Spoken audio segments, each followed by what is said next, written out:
The damage to the Oroville Dam spillway reminded us that flooding, not drought, has historically been the biggest potential natural disaster facing our region. Even with recent levee repairs, the Sacramento area is still at risk for catastrophic flooding. Joining us in partnership with the American Leadership Forum to tell us how much risk our region faces and what we are doing to protect ourselves are attorney Scott Shapiro and engineer Ric Reinhardt. Next on Studio Sacramento. At Five Star Bank, we create thoughtful solutions to help the capital region thrive, from economic development and education to public health and safety, issues that are vitally important to Sacramento's prosperity. We're proud to be part of the conversation and hope you'll join in.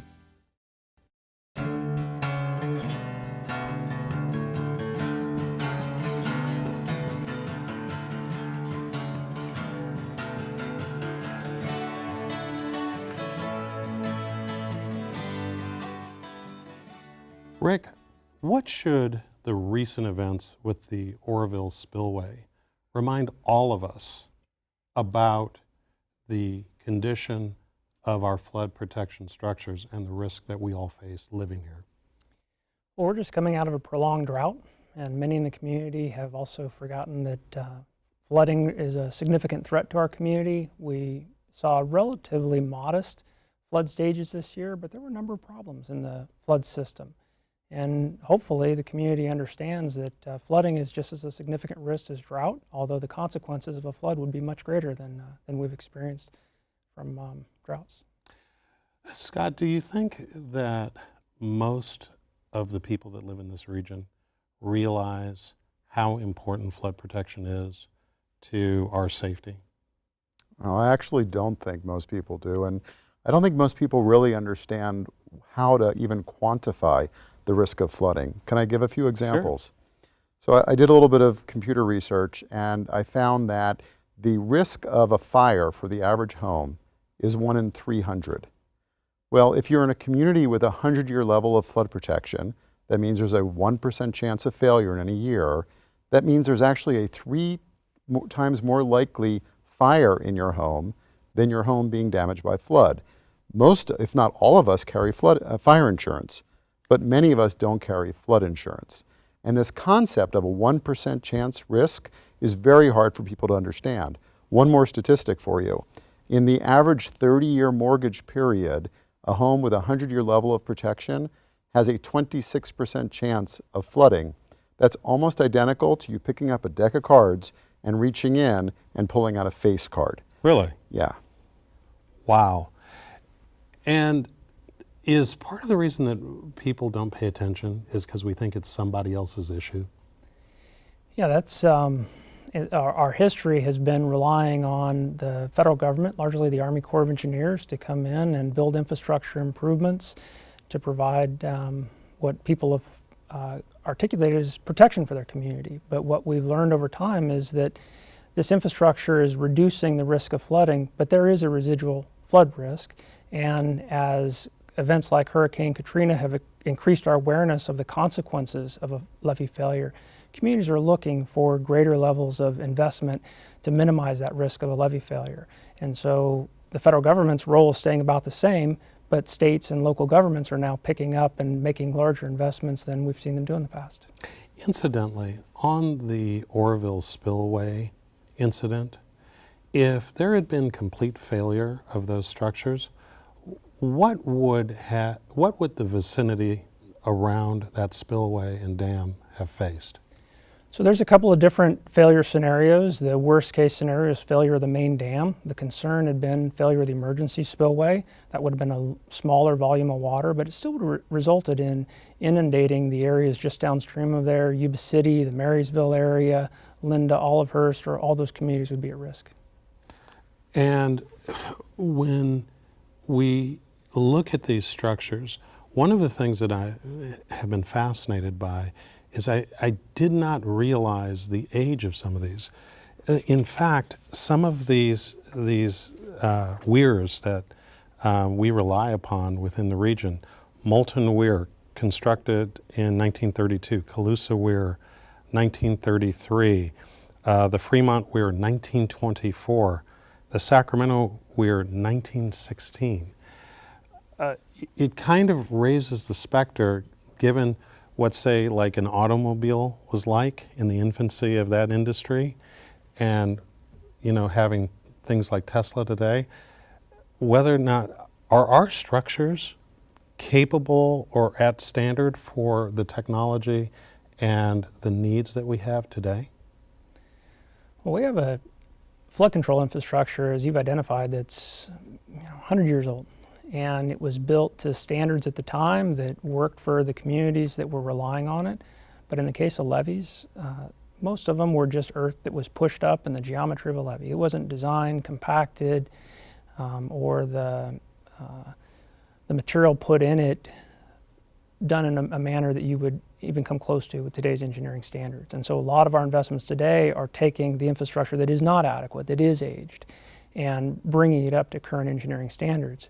But what's also happened is with each of these flood events, it's damaging those structures. And so over time, a structure that might do well in a certain size flood event today, after it's stressed enough, and enough flood events have passed, it weakens that structure and it's not capable of performing as well over time. And you do need to repair and rehabilitate that structure. Well, Bill, can I build on Sure. Ric's point? So for people who have been in the community a long time, you'll recall back in 1986, there was significant flooding up in the Marysville, Linda area. And there was a very famous lawsuit that came out of that called the Paterno Lawsuit. That Paterno Lawsuit has had huge implications for the way the state and local agencies are approaching flood issues, and we should talk about that. But the facts of that case were just as Ric described. It was a very old levee, 100 years old, had been pushed in place by farmers. Over the years, it had been taken control by the state and ultimately by the Army Corps of Engineers. They had both made them larger, they had strengthened the levees, but at the core of that levee, literally the core, was still the original soil that had been pushed up. And the ultimate conclusion by the experts in the lawsuit for the $500 million of damage in that case was that it was the fact that it was old infrastructure that had not been modernized, and we had not warned people about the risks associated with it. So how much of our infrastructure in our levee and flood protection system is antique and obsolete at this point in time? Well, it really varies depending upon the communities you're in. And while I completely agree with Ric that the system is antiquated in many ways, he also agrees, and we've talked about this, we are generally in far better shape than we've ever been before. So are we still, at one point it was said that Sacramento, after New Orleans, was the most at risk region in the United States for catastrophic flooding.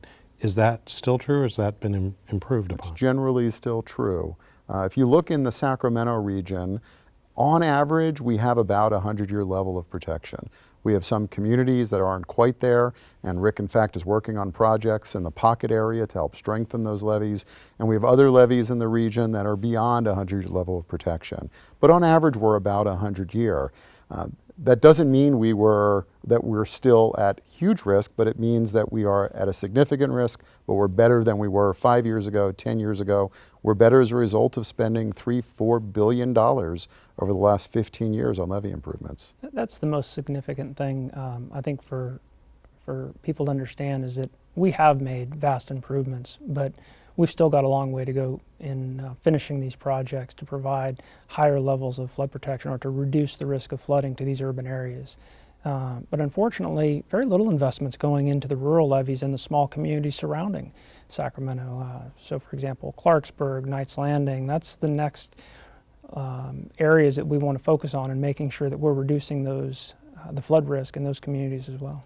So to be a little bit crass, when you look at those rural areas that have far lower populations, and there's less density of structures out in those areas, the question becomes, well, why does it matter to me if I'm a city dweller in Woodland or in Rancho Cordova or someplace like that about Clarksburg and the areas you described?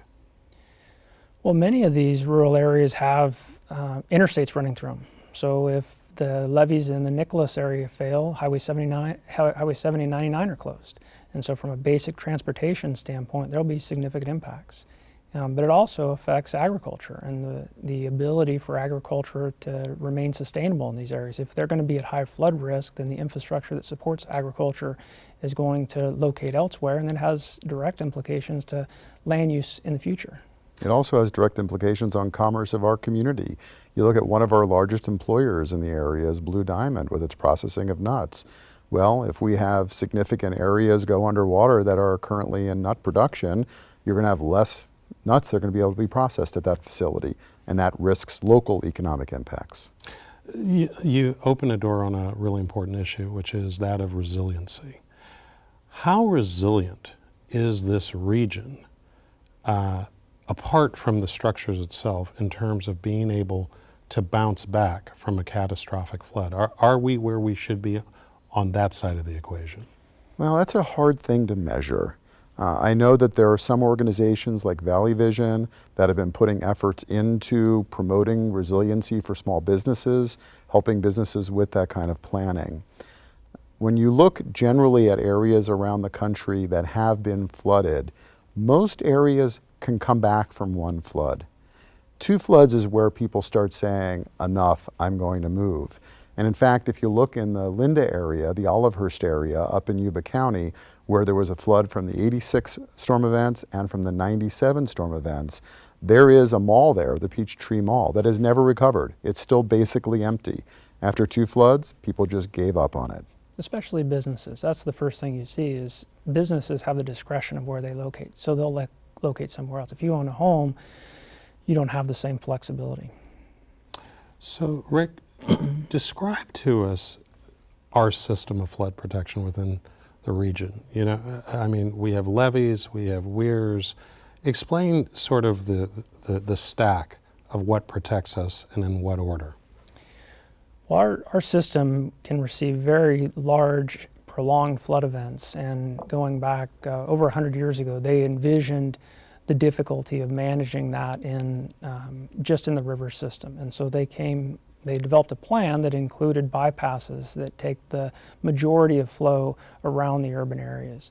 So you have the Sutter bypass north of Sacramento, you have the Yola bypass to the west of Sacramento. As an example, in a 100-year flood event, the Yola bypass takes about 80% of the flows that come across this region. So only about 20% are coming down the Sacramento River. The weirs you mentioned earlier are the gateway from the river to release those flows into the bypasses. And they start up at the north end just by the Sutter Buttes, and then the Fremont Weir is the entrance to the Yola bypass, and then we also have the Sacramento Weir that lets water into the Yola bypass just north of West Sacramento. That was the original system that was constructed, and it was really designed to pass the 2 largest flood events at the time, which were the 1907 and 1909 floods. Those are relatively small flood events looking at our understanding of floods since that time. And so we've had a series of reservoirs that have been constructed, Shasta, Oroville, Folsom, and a host of smaller reservoirs that have added flood control storage so that we can even manage bigger floods. So the combination of the reservoirs, the bypass system, and our levees are what we rely on for flood protection in this community. In talking about flood protection, it leads one to wonder what's the relationship between our flood protection systems and also the efforts that are going on with regards to delta conservation. The governor has his tunnels project, and there have been various initiatives over the past several decades. Is there any relationship between flood protection and trying to protect the delta and all of those types of programs? Well, if you think back to high school and the teacher talking about a Venn diagram with overlapping circles, that's really what we have here. There are areas of commonality and a lot of areas of differences. But one statistic that's helpful in understanding just how much water we're talking about, and therefore the fact that water use and conservation doesn't always directly relate to the flood control, is a statistic that Rick pulled together. And tell me if I get this wrong, but if you look at Folsom Reservoir It's designed to hold about 1 million acre-feet of water. And an acre-foot of water is the amount of water that covers an acre 1 foot deep. Traditionally, an acre-foot of water will serve 2 households, 2 single-family homes for a year, okay? So it holds 1 million. Oroville Reservoir holds 2.5? 3.5. 3.5. And Shasta holds about 5. So between them, you're looking at almost 10 million acre-feet, okay? What Ric found in the statistic was that the amount of water running by downtown Sacramento, in the river and in the bypass, during a 100-year event, in 14 days, there is 10 million acre-feet of water that go by. So the amount of water would fill all 3 of those reservoirs from nothing to the top will flow by Sacramento in a 100-year event in a 14-day period. We're talking about huge amounts of water sometimes. It shows that reservoirs can't solve all the problem, and it also shows that even with levees and with reservoirs, if you have enough water flowing through the system, you have water that can go to Southern California. So the issues with the Delta are really more connected to the time of year, the temperature of the water, whether there are endangered species that are being impacted, and those kinds of issues.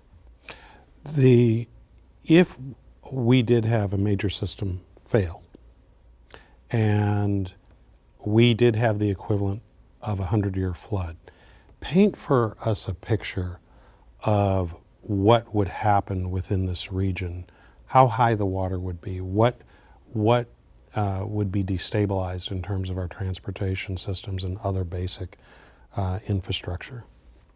You want to scare people, or you want me to? Why don't you start and I'll fill in? Well, it's going to depend upon where the failure is. So Ric answered your question about what would happen. Oh, go ahead. As your host, I'm going to take the prerogative. I'll tell you where it's going to happen. Please.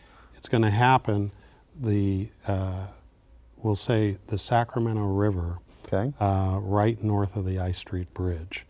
And there's the entire levee collapses right there to the tune of, say, 50 feet of levee collapses. Okay, so if it's just north of the I Street Bridge, then you're basically flooding downtown Sacramento. And that 50-foot failure probably very quickly turns into a 350-foot failure because the amount of water rushing through will have that impact. Ric's probably more familiar with the flood depths in downtown Sacramento, but I'm going to guess they're in the range of 7 to 12 feet. Yeah, it depends on where the location is. Actually, at I Street, you've got a lot of high ground there, and so you might not get as large a volume entering in, but it certainly would flood the downtown area, and then it would head south along I-5 and then pool in the Pocket area, and just north of Freeport, there's a levee that it would back up against, and then you'd end up with a large lake through most of the urban center. Let me change the question. Where is it within our region that if we had a failure, it would be the most catastrophic and affect the most people? So there's 2 locations, really anywhere in the northern part of the Natomas Basin or on the American River South levee in Scottsville neighborhood and in River Park. If it was a large flood event, that water would head downtown, it would head to the south, there would be large populations that would be subject to flooding. And one of the biggest challenges is you see these flood events coming.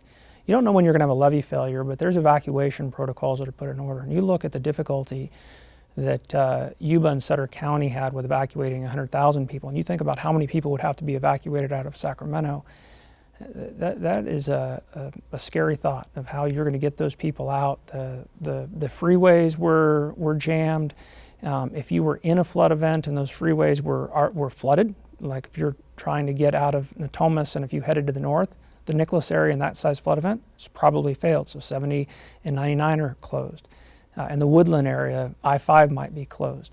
So you're reducing the number of routes out of these urban centers. And so the city of Sacramento, the county, they put a lot of thought in this evacuation planning. But as we saw with Oroville, you can't replicate the kinds of uncertainties and variables that pop up in an actual event of that magnitude. And just picking up on Ric's comment about the dangers in Natomas, Natomas actually has had an incredible amount of levee improvements, and Ric's worked on a lot of those, and it's far safer than it ever was before. Absolutely. But one of the challenges with Natomas is that it's basically a sloped bathtub, and if water comes into the system at the top, it pools at the bottom. And the levees are 20-ish feet tall, which means you have water 20-ish feet deep at the bottom. Scott, remind us, there was a moratorium on any construction whatsoever, or residential construction, in Natomas at one point. Has that been lifted? Yes, there was a moratorium. It was not limited to just residential. Okay, it was everything. The moratorium comes about as a result of FEMA's National Flood Insurance Program. And the way the NFIP works is local communities have the opportunity to participate in the NFIP. And the deal is, if those local communities can say they will implement ordinances such as not allowing construction in certain times, then the federal government will provide subsidized flood insurance. So they were a part of the NFIP. Because the levees could no longer be certified as providing a 100-year level of protection, no construction could occur. But then as a result of the levee improvements that Ric and others worked on, and Congress ultimately authorizing the project to complete those, the community was able to apply for what's known as an A99 status, which basically means we're on our way back to 100. And because of that, flood insurance is still mandatory, but construction can start again. Is this a process that ever comes to an end, or just by the virtue of the fact that we live here, there will never be an end to the efforts that you two work on and your colleagues in terms of always trying to maintain or improve these systems? You know, engineering learns from the failures after each disaster. So engineering standards were updated after the 1997 flood, after Hurricane Katrina. That's always going to happen. But what we're seeing more of now is in California for the Central Valley, for the reasons Scott cited, the 100-year standard isn't sufficient for the urban areas. It's not sufficient. There's too much at risk. The population at risk because we have some deeper floodplains, the amount of damageable property that a 200-year standard would be more appropriate. Well, many of the urban agencies are saying we want to try to exceed that, either provide greater performance levels or make the structures more robust or resilient. And I think that's something I really want to point out about the levee improvements in Natomas, that while they're designed for 200 year, they're designed with robustness and resiliency to failure, looking at multiple failure mechanisms and really trying to reduce the probability of a failure. And in that case, that's how we're trying to manage what's at risk. There's on the order of $7 billion in damageable property in Natomas. It would be severe. Incidentally, as an engineer, what aspect of the current system region-wide keeps you up most at night in terms of worrying about its failure during a significant series of rainstorms? 5 years ago, it would have been any of the urban areas. But with the amount of money that's been invested in the urban areas, I feel pretty comfortable that we've significantly reduced the risk there. Now it's going to be the rural areas, the urban areas that haven't quite got far enough along with their improvements, and is the community ready to evacuate and get out of harm's way in the event of a large flood event? Scott, one of the things that really is confusing is it seems like there is such a jumble of agencies that have a stake in this. Yeah. Who's in charge? Well, there's a lot of people in charge, and that's a scary answer. Yeah, it is. But maybe a little history of how we got here will help. So, as Ric referred to earlier, traditionally the Army Corps of Engineers had the primary role, and the Army Corps could come into a community once Congress approved it, and with the promise of a local sponsor that it would provide the lands necessary to do projects, the Army Corps would come in and construct levee projects and dams. Starting in the mid-'80s, Congress said, we really think the federal government's spending too much money without having some sort of a cost share from the local communities. And so the local communities had to buy in initially for about 25% and then eventually 35% of the project. So in California, and in particular in the Central Valley, we actually have our authorities split between the state of California and local agencies. And those two entities share the costs that the Army Corps of Engineers doesn't control. Well, in the late 80s and early 90s, as the Corps' process got bogged down as a result of new engineering standards, more and more local communities started saying, we're going to construct some of the project and rely on the Army Corps of Engineers to finish it. And you see that in Natomas, You see it in downtown Sacramento. You see it for Yuba City. You see it for West Sacramento. In each of these cases, it's a partnership. Right. It's the local community working with the state and the local community working with the Corps, and together getting the project done. And we're going to leave it there, gentlemen. Thank you for making us all a little bit more sensitive to this most important issue. Thanks for the chance to talk about it. And that's our show. Thanks to our guests and thanks to you for tuning in to Studio Sacramento. I'm Scott Syphax. See you next time right here on KVIE.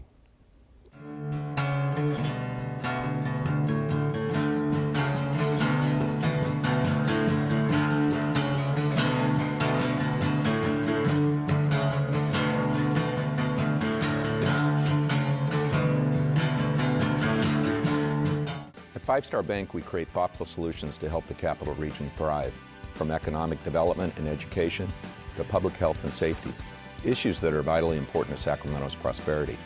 We're proud to be part of the conversation and hope you'll join in.